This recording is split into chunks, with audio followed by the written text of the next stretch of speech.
Bienvenidos a este nuevo encuentro con la voz del pastor. Gracias por estar aquí, por estar siguiendo esta secuencia maravillosa que nos ha aproximado a las bienaventuranzas, que, como hemos dicho, son el código de la felicidad evangélica.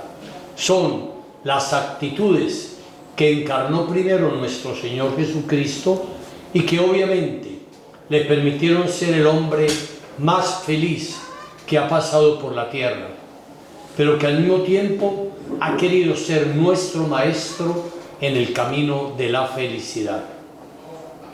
Y estamos tratando de acercarnos a esas bienaventuranzas, podríamos decir que despacio, casi que con los pies descalzos, sabiendo que nos acercamos precisamente al lugar donde mora Dios, como cuando Moisés se acercó a la zarza ardiente y Dios le dijo: quita las sandalias de tus pies, porque el lugar que pisas santo es. También nosotros nos hemos ido acercando lentamente a ese lugar en el que Cristo mismo, en el monte, ha querido proclamar las bienaventuranzas, la buena noticia de que la felicidad es posible. Y decíamos en esta introducción que, en primer lugar, Dios es Él mismo la felicidad del hombre. Durante un buen tiempo estuvimos dedicados a reflexionar acerca de la expresión de San Agustín: nos hiciste, Señor, para ti, y nuestro corazón estará inquieto hasta que descanse en ti. Sí, el hombre tiene un vacío interior, tiene algo en él que le está haciendo tender hacia Dios, muchas veces sin saber cómo ni de qué manera, pero está en la búsqueda. El hombre es eso, un ser en búsqueda, un ser que no está hecho, que no está completo, y que en definitiva solo Dios puede llegar a calmar plenamente esa sed que el hombre tiene dentro de sí. Fuimos hechos por Dios y para Dios, y por eso mismo estamos tendiendo siempre hacia Él, aunque a veces no lo sepamos, aunque a veces vayamos entre sombras, pero siempre tendiendo y buscándolo a Él. La experiencia de San Agustín, que yo les comentaba en su libro autobiográfico Las Confesiones, es de las más dicientes.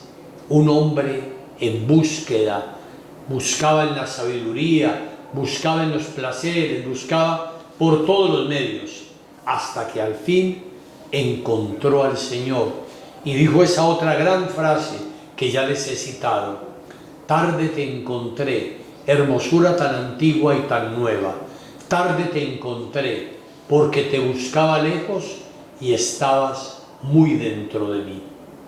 Dios mismo es, pues, la felicidad del hombre, y solo podremos tener felicidad plena cuando estemos en Él, pero en la medida en que en nuestra vida lo encontremos a Él, vayamos con Él, aún entre sombras, lógicamente vamos pudiendo conseguir algo de esa felicidad que tanto ansiamos. Pero, queridos hermanos, en segundo lugar, hay que decir que la persona misma es sujeto responsable de su propia felicidad. Habitualmente buscamos la felicidad fuera de nosotros, en cosas, personas, logros, éxitos, en todo caso fuera de nosotros.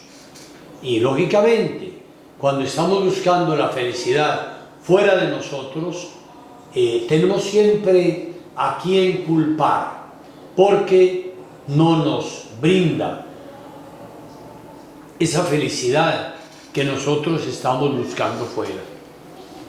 Entonces pensamos, si yo tuviera más dinero, si yo tuviera más éxito, si yo tuviera más cuotas de planes, yo sería feliz. Entonces le echamos la culpa a lo que está fuera de nosotros. Y tenemos que decir que la felicidad está en nosotros mismos. Como dice San Agustín, te buscaba lejos y estabas muy dentro de mí. No solo Dios, sino el hombre, allá dentro de sí, es el que puede hallar la propia felicidad. Y pues, lógicamente, para encontrar la felicidad, no tiene que suceder algo fuera de mí,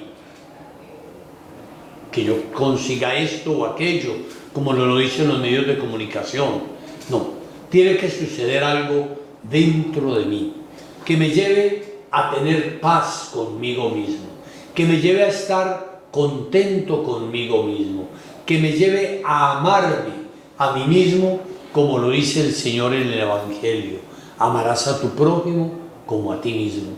Y para amarte a ti mismo necesitas, obviamente, conocerte, aceptarte y llegar, en tercer lugar, a amarte a ti mismo. Y no nos amamos porque seamos perfectos, ¿no? Nos amamos porque Dios nos ha creado y porque Dios nos mira con amor. Y porque aunque tengamos defectos, deficiencias, también es cierto que Dios siempre nos ha dado dones con los cuales nosotros poder afrontar nuestras deficiencias, poder de alguna manera compensar algo de esas deficiencias y poder siempre proyectarnos hacia adelante. La felicidad nos tiene que llevar en ese sentido, a ser nosotros mismos, no a ser otro, porque la desgracia más grande, y lo hemos dicho anteriormente, es escoger ser una persona distinta de nosotros mismos. Y cuando escogemos eso, nos ponemos máscaras para asemejarnos a esa persona, adoptamos poses, actitudes que de alguna manera nos conviertan como en una especie de fotocopia de alguien que no soy yo, pero que creo que así va a ser feliz. Como decía ese beato Carlo Acutis, empezamos originales y a veces nos convertimos en fotocopias. Es decir, escoger ser una persona distinta de nosotros mismos por no aceptarnos, por no mirarnos con amor a nosotros mismos, no mirarnos con el amor que Dios nos tiene. Les citaba la vez pasada esa frase de Anne Frank que decía: todos tenemos dentro de nosotros mismos una buena nueva. La buena nueva, la buena noticia es que no sabemos lo grandes que podemos ser, lo mucho que podemos amar, lo mucho que podemos lograr y la magnitud de nuestro potencial. No se puede imaginar una buena nueva como esta, la magnitud del potencial que hay en cada uno de nosotros. Pero a veces, por estar envidiando lo que otros tienen, no conocemos ni aprovechamos el potencial que tenemos. Esa es la desgracia.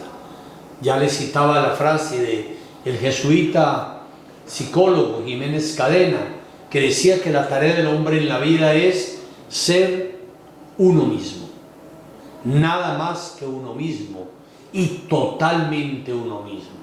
Ser yo.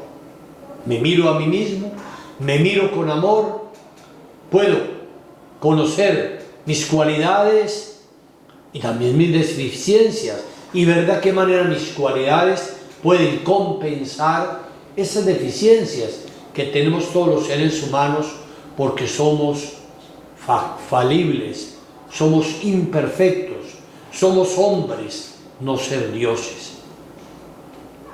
No podemos escoger ser Dios porque yo no soy Dios. Y a veces queremos es eso, pues yo me acepto a mí mismo si yo fuera perfecto. No, no es eso. Es aceptarte en tu humanidad, tal como te hizo Dios. Con el amor con que Dios te mira, poder llegar a mirarte a ti mismo y poder de esa manera desarrollar las múltiples potencialidades que Dios ha puesto en cada ser humano. Dios nunca envió al mundo a un ser humano sin apertrecharlo de una cantidad de virtualidades, de potencialidades, pero no los hizo iguales. A cada uno le dio algo diferente. Recordemos la conocida parábola de los talentos. A uno le da 1, a otro 2, a otro 5, a otro 10. Pero no es tanto el tema de la cantidad, sino de la diversidad de lo que Dios da a cada uno. Y solo cuando cada uno, viendo esa riqueza de lo que ha recibido, puede explotarla, puede verdaderamente proyectarla, puede llegar a realizarse y ser feliz. Esto es, queridos hijos, fundamental para el camino de nuestra felicidad. De resto, estaremos siempre patinando en un mismo punto, sin llegar a alcanzar lo que Dios quiere de nosotros. Es decir, que seamos de verdad felices, que seamos de verdad hijos suyos y que nos miremos de esa manera con amor. Para eso, repito, dejar de envidiar. La envidia es un mal que carcome al hombre y que lo hace estar viendo en otros lo que quisiera ser y no viendo a sí mismo y ver todo lo que puede sacar dentro de sí. Esto es pues fundamental. Y es una aceptación de sí mismo que tiene que ser realista. ¿Sí? Yo no me acepto a mí mismo porque sea iluso, porque crea que sí, que yo tengo todos los dones o perfecciones o cualidades. No, yo me acepto a mí mismo como ser fraccionado. La teología católica habla del pecado original, es decir, de esa matriz de mal que hay en cada uno de nosotros. Como decía San Pablo, muchas veces hago el mal que no quiero y dejo de hacer el bien que quiero. O sea, descubro en mí mismo un fraccionamiento, sí, que me tiene que llevar verdaderamente a andar hacia la integración, conscientes de todo lo que hemos recibido. San Pablo dice en 1 Corintios 4:7, ¿qué tienes tú que no hayas recibido? ¿Qué tienes tú que no hayas recibido? Y eso no te puede llevar a envanecerte, no, todo lo que tienes lo has recibido. ¿Y qué actitud tienes que tener con eso que has recibido? En primer lugar, una actitud de gratitud.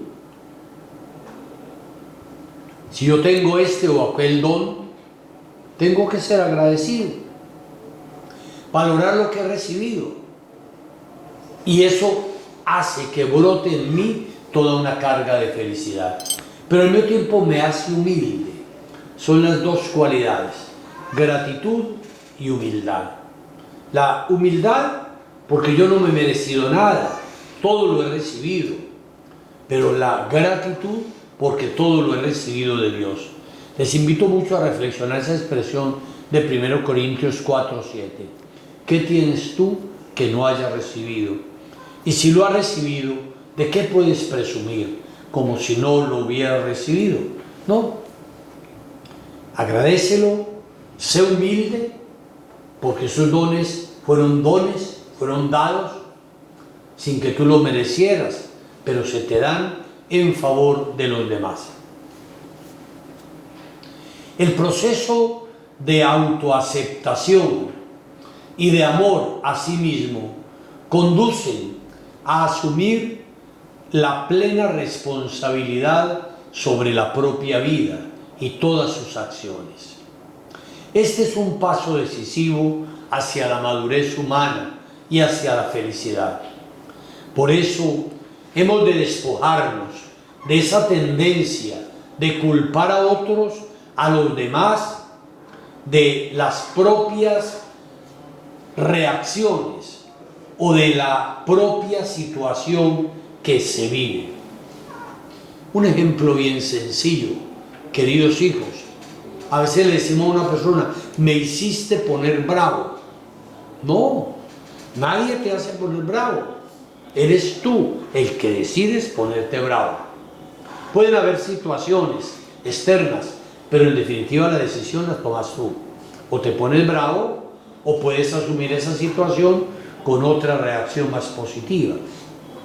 Entonces esa tendencia de culpar a los demás de la propio fracaso a veces, de la propia infelicidad, de la propia situación o reacciones, es una tendencia de inmadurez que nos impide ser felices.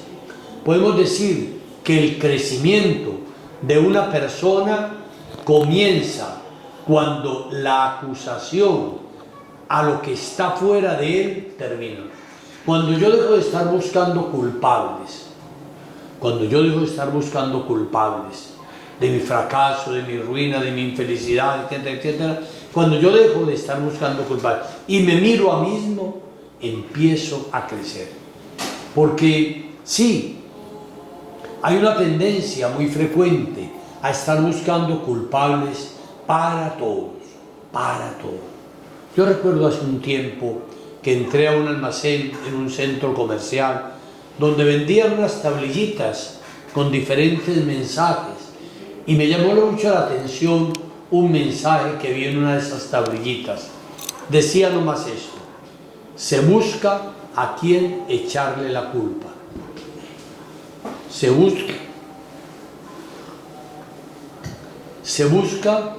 a quién echarle la culpa. Y es muy fácil andar por la vida buscando a quién echarle la culpa de todo y dejar de mirarme a mí mismo. Entonces, el crecimiento, la maduración de una persona comienza cuando termina la acusación, la inculpación a los demás. Es verdad que determinadas situaciones pueden estimular una respuesta, pero en definitiva la respuesta viene dada de la naturaleza mía que me hace actuar de esa manera. Hay una expresión del Señor en Juan 10:18. Dijo el Señor: la vida yo la doy, nadie me la quita. Una expresión que puede causarnos sorpresa. La vida yo la doy, nadie me la quita. Y sabemos que había muchos que lo estaban persiguiendo, que lo estaban queriendo quitar del medio. Y efectivamente, que lo ajusticiaron, que lo crucificaron y todo. Y sin embargo el Señor dice: yo doy la vida, nadie me la está quitando. ¿Por qué? Porque Él es consciente de que todo lo que está viniendo es producto de una opción de vida. Por Jesús ser como fue que murió como murió.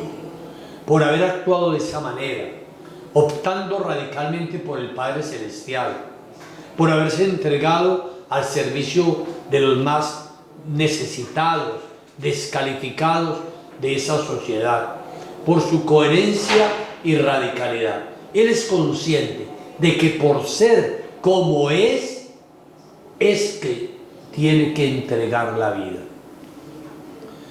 Bueno, él podría decir: bueno, es que me la va a quitar el emperador romano, me la va a quitar el procurador, me la van a quitar los sacerdotes. No, la vida yo la doy.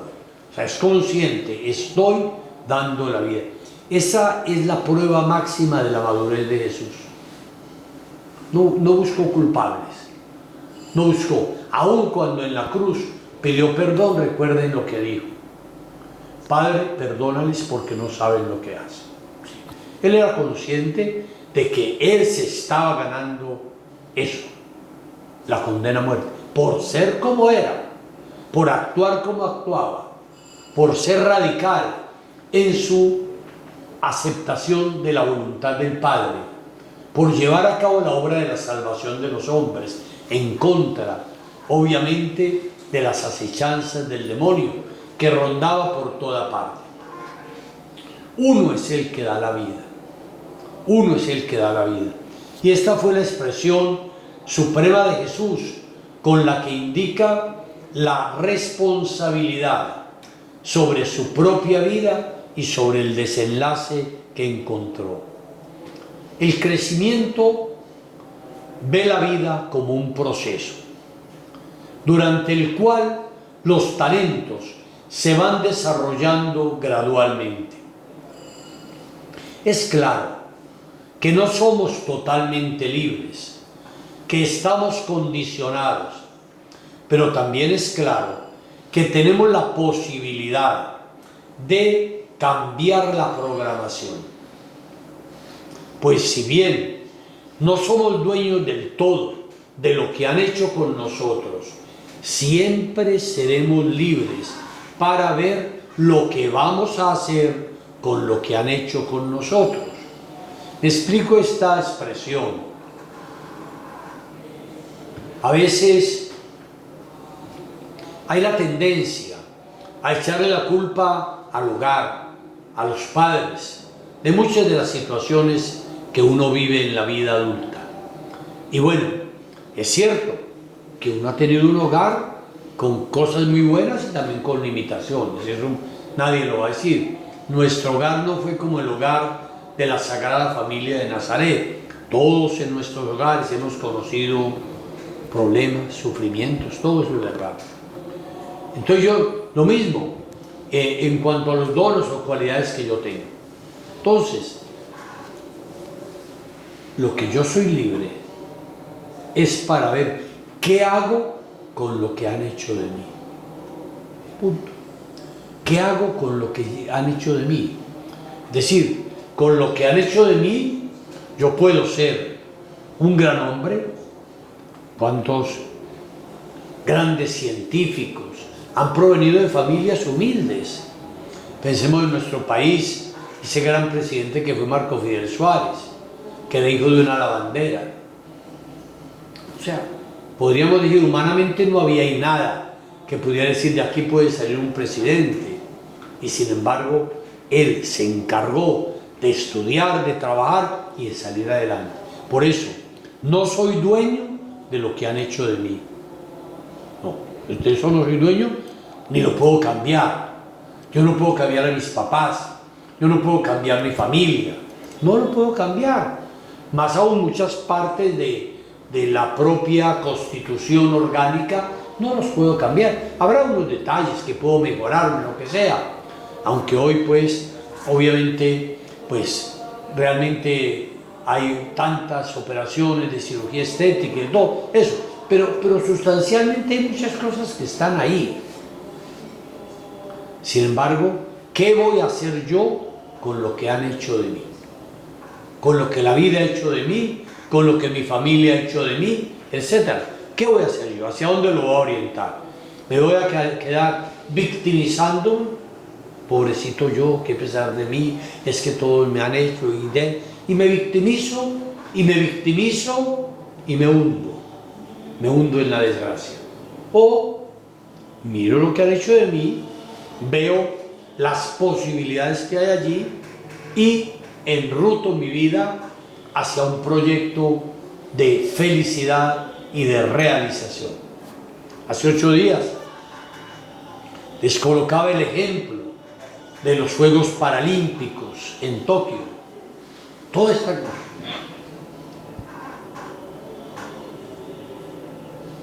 esta cantidad de atletas que han tenido alguna dificultad en la vida, o alguna deficiencia orgánica, alguna discapacidad, pero no se quedaron ahí lamentándose, sino que se proyectaron y hoy nos hacen enorgullecer de las medallas que sacaron y ellos mismos enorgullecen a sus familias. Es eso, esa es la clave. ¿Qué voy a hacer yo con lo que han hecho de mí? Ahí está la clave fundamental. Es decir, yo puedo cambiar mi programación. Yo puedo cambiar mi programación. No podemos cambiar el mundo muchas veces, ni nuestro pasado a nuestro antojo, pero podemos cambiar nuestra respuesta ante el mundo. Eso sí lo podemos cambiar. O yo me puedo convertir en un delincuente, un antisocial, o puedo cambiar mi respuesta al mundo, asumiendo con positividad, con creatividad, muchas acciones para ser yo una mejor persona, un mejor ser humano. Y todo esto que les estoy diciendo depende en gran parte de la motivación que tengamos. La motivación pone en movimiento la voluntad y la transforma en acción. Y se emprende entonces un proceso de crecimiento que en sí mismo tiene que ser gratificante. No hay que esperar los resultados para tener la satisfacción. Hay que ir disfrutando de los resultados en el camino. Como dice la conocida oración del conductor, que el afán de llegar no me impida disfrutar del camino.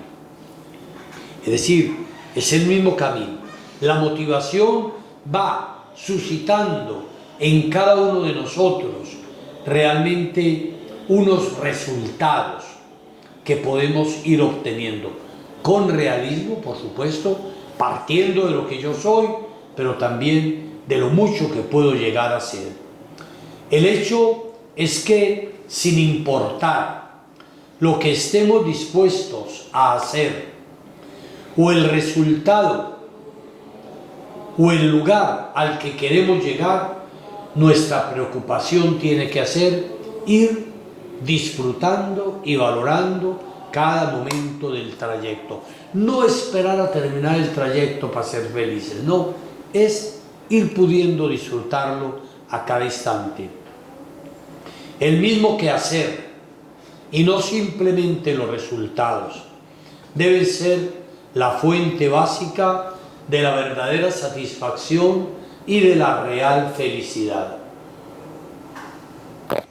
La consecuencia de todo este proceso lleva a relacionarse con los demás con la conciencia de la propia valía, del propio valor y de los dones recibidos que se está dispuesto a compartir.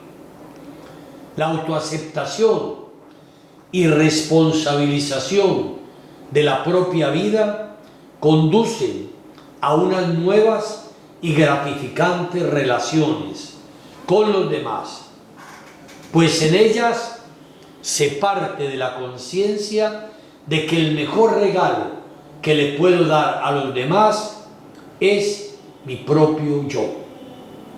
Qué grande es eso, cuando uno no se gana a los demás simplemente porque pueda ofrecerles esto o aquella cosa, sino cuando soy consciente de que el mayor regalo que puedo dar a los demás es mi propio yo, estar con ellos. Cuando el papá y la mamá son conscientes de que el mejor regalo para sus hijos son ellos, estar con sus hijos, disfrutarlos, igualmente los hijos hacia los padres. Esto conlleva la aceptación gozosa de la diferencia, la valoración positiva de los otros y la vivencia de la fuerza recreadora del perdón. Así se dará una relación que respeta la respectiva identidad y la grandeza de la comunicación compartida desde las diferencias de cada uno a los demás. En un estudio científico sobre las constantes de las personas felices que estudió un grupo muy grande de personas que se veían felices, que los demás las veían felices y que ellas mismas decían soy feliz. Se empezó a buscar cuáles eran las notas comunes, cuáles eran las constantes de las personas comunes. Y fue bastante difícil, porque en ese grupo había gente rica y gente pobre, gente intelectual y gente poco instruida, gente negra y gente blanca, había de toda clase. Entonces decían, pero aquí no hay como ninguna constante. Y hubo que inventar un término que era común a todos ellos. Y el término fue este: esas personas son felices porque son buscadoras del bien. Atención, son buscadoras del bien. Es decir, del bien que hay en ellos mismos, del bien que hay en los demás, del bien que hay en el mundo. Esto es más complejo de lo que puede parecer a primera vista, ser buscador del bien. Es decir, yo cuando me relaciono con otra persona, puedo ir ya prevenido para ver todo lo malo en él. O puedo ir más bien programado, autoprogramado, para buscar el bien de esa persona, para ver su cualidad, para ver sus dones y para poder entablar una relación positiva con él. O lo mismo con uno mismo. Hay personas que, como ya he dicho varias veces, se miran a sí mismas y solo ven lo negativo, o las que ven lo positivo que hay en ellas, y pueden llegar a tener esa autoaceptación, esa valoración del propio yo y obviamente de los demás. Es decir, ven oportunidades en todas partes, y ven oportunidades porque son buscadores del bien, porque para buscar el mal pues tiempo sobra. Hay las personas que siempre mantienen quejándose de sí mismas, quejándose de los demás y nunca viendo todos los dones que Dios ha puesto en ellas. Y lógicamente una persona de esas nunca puede ser feliz. La clave de todas estas personas son buscadores del bien. Y podemos decir que eso fue lo que hizo Jesús. Jesús miró más allá de las apariencias que podrían llevar a condenar a alguien y vio la posibilidad que había en esa persona de ser una persona nueva. Recuerden ustedes, por ejemplo, el caso de esa mujer adúltera que todos iban a matar a pedradas, y Jesús es capaz de ver la posibilidad de cambio de esa mujer. Le dice: yo tampoco te condeno, anda y no peques más. Ve más allá de lo que todos estaban viendo, que era una adúltera, que era una pecadora. Jesús ve que ella puede cambiar, puede ser, es buscadora del bien que hay allí en esa persona, ¿cierto? Un filósofo romano, Epicteto, decía esta expresión: todo es del modo como tú lo ves. Todo es del modo como tú lo ves. Uno diría del color de las gafas que tú te pongas. Una persona que sea eminentemente negativa está predispuesta para ver siempre el mal en los demás. El que busca encuentra, dice también un dicho evangélico. Y a veces, si buscamos el bien, encontramos el bien. Pero si estamos buscando el mal en las demás personas, también vamos a encontrar ello. Hay mucha bondad esperando ser descubierta. Si se mira más allá de las debilidades o nimiedades y se trata de descubrir lo bueno y lo bello, seguramente la búsqueda se verá compensada con creces. El buscador de la felicidad debe ir a la búsqueda de la belleza que nadie ha visto nunca, por no dedicar ni el tiempo ni la atención suficientes para llegar a descubrirla. El ejemplo clásico, pues repito, es el Señor Jesús.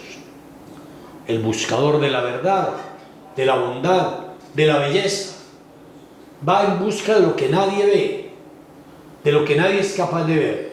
Jesús vio en Zaqueo la posibilidad de una conversión, de que compartiera los bienes, lo que nadie veía, todo lo juzgaba como un gran pecador. Jesús lo miró desde las posibilidades que este hombre tenía y efectivamente Jesús las descubrió y Zaqueo pudo compartir sus bienes con los pobres, de devolver en justicia lo que había también robado. Y entramos ahora a la última parte de esta introducción a las bienaventuranzas. La podría titular La felicidad pide eternidad. Hay que decirlo con claridad. Nosotros queremos ser felices para siempre. Es verdad. Uno no quiere ser feliz un ratito, un momento, un espacio. No. Queremos ser felices para siempre. Por eso, el enemigo más inquietante de nuestra felicidad es la posibilidad de que se termine, que en un momento dado se agote. Y por eso hay que vivir la felicidad en ese horizonte de la muerte. La felicidad, como se conoce humanamente, es siempre frágil y amenazada. Aquí solo se cuenta con la fe en un Dios salvador o con la negación de toda posibilidad de salvación. El dilema es claro: o se acepta vivir en esperanza o se cae en la perspectiva pesimista, derrotista, sartriana, que decía: el hombre es una pasión inútil. Ese filósofo existencialista del siglo pasado se caracterizaba por esa visión. El hombre es una pasión inútil, como quien dice, por más que busque, por más que esté tendiéndose a algo, nunca lo va a poder realizar. Es decir, está buscando algo que nunca va a conseguir. Es una pasión inútil. Y lógicamente ante eso solo se queda caer en el absurdo. La fe cristiana, en cambio, sostiene, por una parte, que Dios quiere la felicidad del ser humano, en primer lugar desde ahora, no solamente cuando se muera, por supuesto, que Él nos ha creado por amor, pensando en nuestra dicha, y que a pesar de que nunca faltarán la ambigüedad, el dolor y las experiencias negativas, estas no lo determinan todo. Dios nos acompaña y quiere nuestra felicidad. Pero por otra parte, afirma el destino eterno del hombre, que es conocer como uno es conocido. Al fin y al cabo, como decía el Señor, la vida eterna es que te conozcan a ti, único Dios verdadero, y a tu enviado Jesucristo. Y este conocimiento, la vida eterna, es que te conozcan a ti, único Dios verdadero, y a tu enviado Jesucristo, Ese conocimiento en nuestra condición terrena será siempre parcial. Sí, nunca será pleno. Por eso toda la Biblia siempre ha tenido esa claridad, que es imposible ver a Dios y seguir viviendo, como se decía en el Antiguo Testamento, sí. Es decir, nunca podemos llegar a ver aquí, en este mundo, a Dios en plenitud. San Pablo lo decía: ahora vemos como en espejo, entonces veremos cara a cara. ¿Sí? Ahora vemos como en un espejo bruñido, nublado, pero un día veremos cara a cara. El cristiano busca la felicidad siguiendo a Jesucristo, pues cree que es la manera más sana y realista de encontrarla para sí y para los demás. La busca hasta cuando asume la cruz. Se persigue la felicidad incluso cuando la lucha contra el mal, como fue el caso de Jesús, implica sufrir sus ataques en la propia vida. Este fue el camino de Jesús. La perspectiva del sufrimiento y del seguimiento es la que permite no solo seguir los pasos de Jesús en esta vida, sino cargar la cruz tras Él para participar en su gloria. Es su seguimiento integral. En tal sentido, Pablo afirma: si hemos muerto con Cristo, también reinaremos con Él. Pero además, el cristiano vive la felicidad presente abierto a la felicidad plena y absoluta. La felicidad presente es anticipación, símbolo real, preparación para la salvación definitiva que solo conoceremos plenamente en Dios. Los momentos de felicidad verdadera, de alegría limpia y de amor transparente nos permiten intuir desde ahora, aunque sea de manera imperfecta, el destino último al que todos estamos llamados y al que somos conducidos desde ahora por Dios. Sí, realmente para nosotros es claro por la fe que vamos conociendo esa felicidad en la medida en que conocemos al enviado de Dios, que es Jesucristo, que nos va conduciendo de la mano realmente a esa felicidad plena. Por eso esa esperanza que anida en cada uno de nosotros y que nos hace que ni siquiera la muerte acabe con nuestra felicidad, porque sabemos que la muerte es el paso, allí donde el Padre nos espera con un abrazo, con el amor más infinito que puede existir de un Dios, de un ser para otro ser. Por eso dice el Apocalipsis, y con eso termino la reflexión del día de hoy: Dios enjugará toda lágrima de sus ojos, y no habrá más muerte, ni habrá llanto, ni gritos, ni fatigas, porque el mundo viejo ha pasado. Repito, Apocalipsis 21:3. Dios enjugará toda lágrima de sus ojos, y no habrá más muerte, ni llanto, ni gritos, ni fatigas, porque el mundo viejo ha pasado.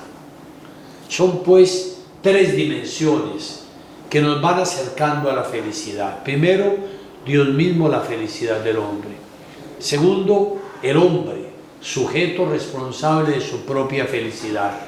Y tercero, la felicidad pide eternidad, y es lo que Dios nos ofrece a través de su enviado Jesucristo. Muchas gracias por habernos acompañado en este día, en esta reflexión. Espero que a todos les ayude a avanzar más en el camino de la felicidad. Y ya nos iremos acercando más al texto mismo de las bienaventuranzas.